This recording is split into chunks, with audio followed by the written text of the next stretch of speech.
Hey guys, how's it going? So, now I'm not sure if it's any sort of anniversary of Steve Irwin's death. That's what this video is going to be about, because I've seen quite a lot of stuff online actually over the past day or two about Steve Irwin. So I'm thinking maybe it's one of his anniversaries coming up. That's what I mean. I'm not too sure. It was 8 years ago it happened. I can't believe it because I was in school when I found out. And it just, time flies so quick. It only feels like, last year or a year ago, 2 years ago that he died. Before he died, I wasn't a massive fan. I didn't watch every episode of the TV show. I watched a few occasionally. And I don't know if it's just because it was on the weekends. But other than that, I wasn't a massive fan of his TV show. I think he did a movie as well that I may have seen. Let me set this up, I don't know. So yeah, and obviously he's from Australia, and last night or yesterday, might have been earlier than that, I watched it last night, on an Australian chat show. Steve Irwin's cameraman, who was with him on, that day, he gave his, for the first time ever, his first ever interview in 8 years, he gave his full experience that happened, and it was actually Perez Hilton. I got him on Twitter, just for all the gossip and stuff like that, so I know what's going on.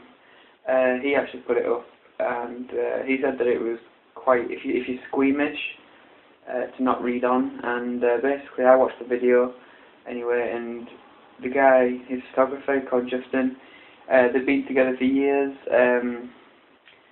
and that day they were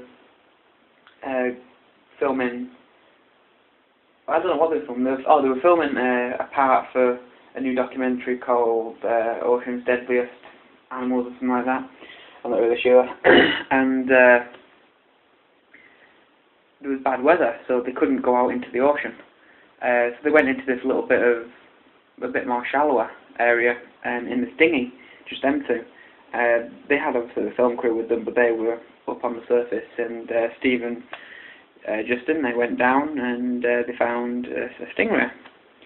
But they weren't just filming stingrays, they were filming sea snakes, tiger sharks, and it was actually after they were leaving that they saw this big 8-foot stingray just come past them, and they just thought that it would be a great final shot for Steve to swim up behind the stingray, and usually stingrays, they'll get scared and they'll swim off, so that was the idea. It gets scared and it swims off, and it'll be a good shot. Well, this is what he said anyway. Unfortunately though, obviously, as we all know, the stingray, he said that it propped forward, and he started thrusting his tail dead fast apparently, and it stabbed him hundreds of times, and none of them had realised what had happened until Justin said he hadn't realised what happened until he looked back and saw Steve in a pool of his own blood. Now when they got up to the top, they threw him in the dinghy, and Steve was saying that it's punctured his lung because he's having trouble breathing, but the barb was still in, because what happens is when a stingray attacks, it'll leave the barb in because it's got like a venom sort of thing, and then it'll obviously have the other part of the barb on its tail. So yeah, it was about 2 or 3 foot barb that was still in him. He said, so he thought it had punctured his lung. And the last words that he said was, as they were, as the crew was taking him to the hospital, was, "I'm dying," and that was his last words to his friend. And about 2 minutes later, the paramedics arrived by helicopter, and within 10 minutes of them being there, they said, well, not even 10 minutes, it was 10 seconds. They pronounced him dead on the scene. So yeah.